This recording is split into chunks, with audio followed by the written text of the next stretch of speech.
Доброго дня, друзі. Greetings, friends. We provide another daily briefing regarding the dispelling of Russian propaganda and fakes that they are spreading around the world. The whole world was appalled by the evidence of the bloodshed in Bucha, the murder of peaceful civilians, other evidence of war crimes that have become the part of humanity heritage. And Russia tries to avoid responsibility for this. You have heard their version of events, that all of this was staged, that corpses on the roads were in fact crisis actors, moving their arms and legs about after the cameras have drawn past them. After this fake was disregarded, they insisted that Ukrainians themselves killed those civilians.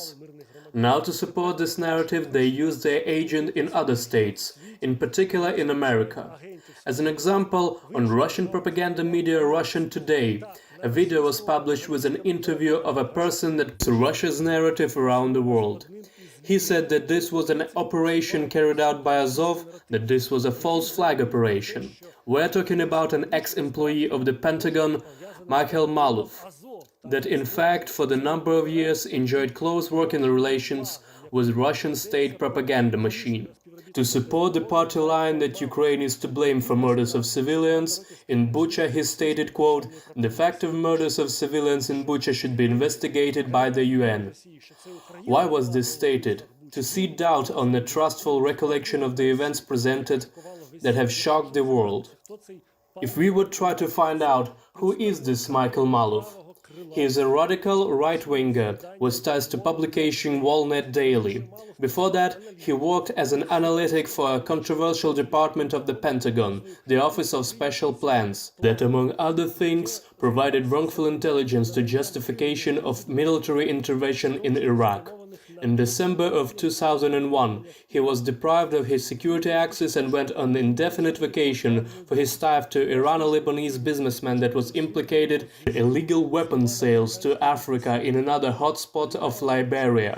There is no trust for such experts, but Russia is not picky. All they need is a foreign-sounding name, as they already did with their fake about chemical weapons that allegedly Ukraine was developing. It's all the same here. They try to convince anyone they can of this conspiracy theory by using fake speakers, but I am convinced the world will not buy this lie. Let us talk about the next example of Russian propaganda, the attempt of Chechen fighters to hand out humanitarian aid in Mariupol, the city that is being besieged and where Russia caused humanitarian catastrophe. What's catching the eye? The fact that humanitarian aid in question consists of flour, and said flour is contained in Ukrainian packaging. Right there, the word that is written on packaging is not muka, that would have been the case if it was delivered from Russia, but borushna, of Ukrainian producer. What does this mean?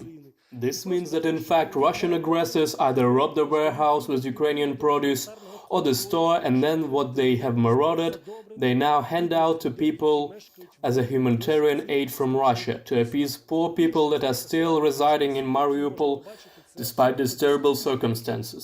Another fake that could have been seen in recent times is a complete madness that is being posted by Russian stock propagandist Solovyov.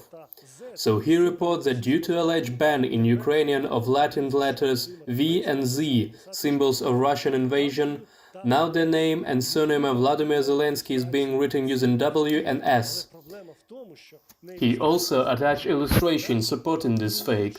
The problem is, this image was pulled from German broadcast, and in German, the name and surname of Vladimir Zelensky is written using W and S, because this is how German spelling works.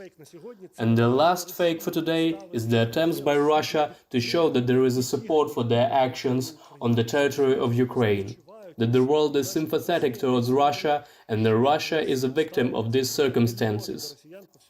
For this, they cite animosity towards Russians around the world.